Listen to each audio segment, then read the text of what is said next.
रमजान में अक्सर लोगों को एक्नी के ब्रेकआउट्स आते हैं। रमजान की वजह से उनको लगता था कि चेहरे के ऊपर बहुत ज्यादा एक्नी आ गई है। नाइट सीरम लगाने को आप सैंडविच टेक्निक के साथ लगाएंगे। उन लोगों को रमजान में भी हार्मोनल चेंजेस तेजी से होने का रिस्क होता है। टूटी फूटी नींद बार बार लेने की वजह से हमारी बॉडी का जो कॉर्टिसोल का मैकेनिज्म है, हार्मोन्स का मैकेनिज्म है, ऑब्वियसली वो डिस्टर्ब होता है। अक्सर औकात पेशेंट्स खुद फील करते हैं कि उनकी स्किन बहुत ज्यादा खुश्क हो गई है, फ्लेकी हो गई है, होंठ ड्राई हो रहे हैं, बार बार उनके ऊपर पपड़ी सी जम रही है, अंडर आई सर्कल्स बनना शुरू हो गए हैं, ऐसे लगता है जैसे आंखें अंदर को धसी हुई हैं बिल्कुल, और आहिस्ता आहिस्ता स्किन कलर जो है वो डल होने लगता है। डॉक्टर साहब चेहरे का कलर तो ठीक है, लेकिन हाथों को देख के नहीं लगता कि ये मेरे हाथ हैं। स्किन केयर को कैसे हम रमज़ान में मॉडिफाई करेंगे, इसके ऊपर हमने आज बात करनी है, बड़ी इंपॉर्टेंट। लास्ट रमज़ान में एक मदर मेरे पास आई और उसकी बच्ची की जस्ट आफ्टर ईद शादी थी, और आजकल बहुत सारी ऐसी बच्चियाँ आ रही हैं जिनकी आफ्टर ईद फौरी तौर पर शादी या निकाह का फंक्शन है, एंड मदर इसलिए परेशान थी कि रमज़ान की वजह से उनको लगता था कि चेहरे के ऊपर बहुत ज़्यादा एक्नी आ गई है, जो कि ज़िंदगी में कभी नहीं थी, और वो गलत नहीं कह रही थी। ऐसा होता है रमज़ान के महीने में, जब हम पानी का इंटेक कम हो रहे होते हैं तो हमारी बॉडी ये परसीव करती है कि जिसम में हाइड्रेशन कम है, तो उसको रिस्पॉन्स के तरीके में वो पानी, जितना भी पानी बॉडी में मौजूद है, उसको कंजर्व करने की कोशिश करती है।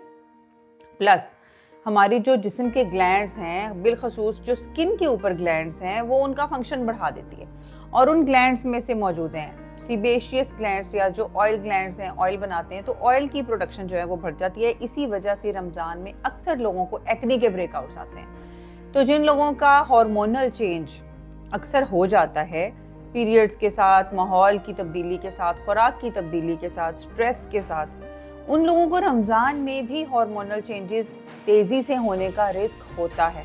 डिफरेंट चेंजेस क्या होते हैं?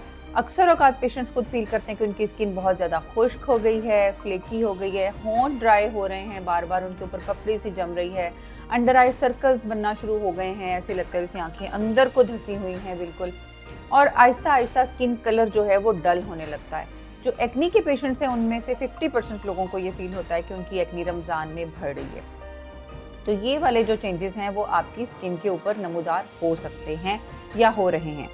अब ये वाले जो स्किन चेंजेस हैं, इनको अवॉइड करने के लिए कि हमारी स्किन के ऊपर ये वाले प्रॉब्लम्स जो हैं वो ना आए, तो हमें करना क्या होगा? हमें रेगुलर स्किन केयर रूटीन, जो हम हमेशा से आपको कहते आए हैं कि रेगुलर स्किन केयर रूटीन को फॉलो करें, उसको अपनी ज़िंदगी का हिस्सा बनाएं, तो उसको रमज़ान में भी आप अपनी लाइफ का हिस्सा बनाएंगे और प्रॉपर जो है वो स्किन केयर करेंगे सहर और अफ्तार में।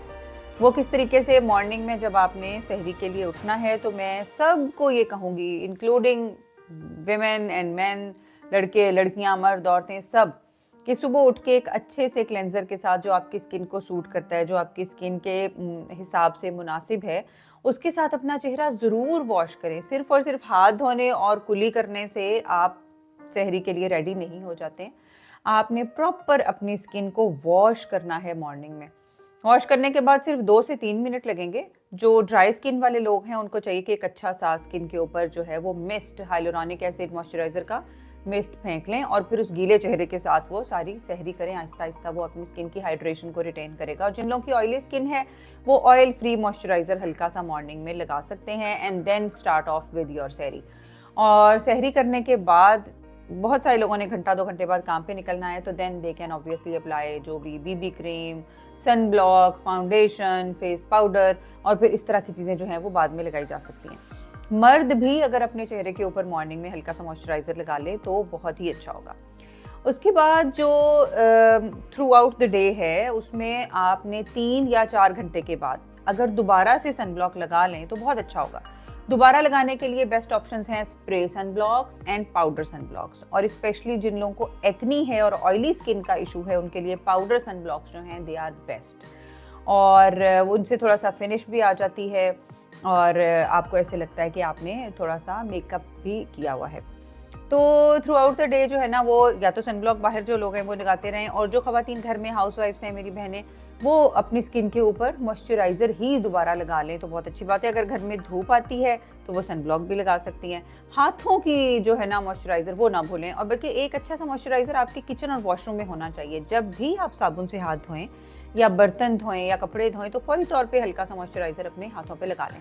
अगर आप रेगुलर ये करते हैं तो आपके हाथों का जो कलर है, स्पेशली जो नकल्स का कलर है, वो बड़ा अच्छा रहेगा। वरना फिर वही होता है कि पेशेंट्स अक्सर आते हैं कि डॉक्टर साहब चेहरे का कलर तो ठीक है लेकिन हाथों को देख के नहीं लगता कि ये मेरे हाथ हैं। तो इसलिए कि आहिस्ता आहिस्ता साबुन, डिटर्जेंट, सर्फ वगैरह के असर से स्किन बिल्कुल झुलसी हुई होती है, काली हो चुकी होती है, स्पेशली द नकल्स। तो अगर हम रेगुलर इसको मॉइस्चराइजर लगाते रहेंगे आफ्टर ईच हैंड वॉश, तो हाथों की स्किन जो है वो बहुत अच्छी रहेगी।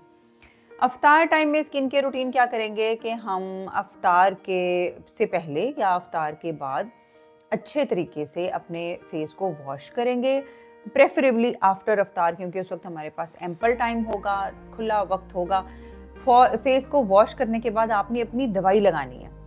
जिसको भी जो इश्यूज हैं, acne, melasma, pigmentation, freckles, skin के ऊपर रेडनेस है, बर्निंग है, सेंसिटिव स्किन इश्यूज हैं या कुछ भी है, उसके लिए जो आपको मेडिसिन एडवाइस की हुई हैं, आपको वो वाला काम करना है, जिसे कहते हैं स्पॉट ट्रीटमेंट। स्पॉट ट्रीटमेंट 2 से 3 घंटे में कंप्लीट हो जाती होती है। उसको करने के बाद फिर जब आप सोने लगते हैं तो अपने फेवरेट सीरम्स जो हैं वो 30 एज प्लस के ऊपर आई वुड रिकमेंड कि रेटिनॉल सीरम्स आप लगा लें, और 30 ईयर्स से नीचे जो हैं वो अगर उनके स्किन के ऊपर कोई इश्यूज नहीं है तो they can also apply vitamin C serum. अब जो रमज़ान में चेंज आएगा वो ये आएगा कि नाइट सीरम लगाने को आप सैंडविच टेक्निक के साथ लगाएंगे, यानी नाइट के ऊपर आपने जो भी दवाई लगानी है, जो भी सीरम्स लगाने हैं, उससे पहले भी मॉइस्चराइजर की लेयर लगेगी और उसके बाद में भी लगेगी। ये एक थोड़ा सा डिफरेंस है रमज़ान स्किन केयर रूटीन में।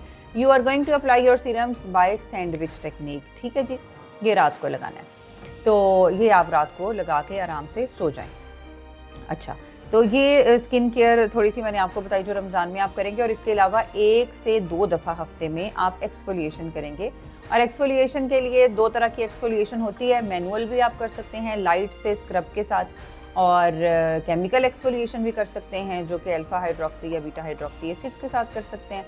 और लेकिन हफ्ते में 2 दफ़ा से ज़्यादा आपको एक्सफोलिएशन नहीं करनी है, क्योंकि वो ड्राइनेस को और ज़्यादा भी बढ़ा सकती है। और एक्सफोलिएशन जब भी करें फौरी तौर पे मॉइस्चराइजर्स का इस्तेमाल करें।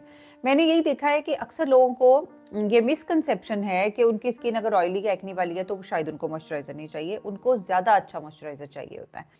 तो बात करते हैं कि मेजर तब्दीली आती क्या है रमज़ान में, कि नींद जो है वो टूट टूट के आती है। तो एक वक्त में जो 5-6 घंटे सोने से स्किन की और बॉडी की रिपेयर होती है वो टूट जाती है।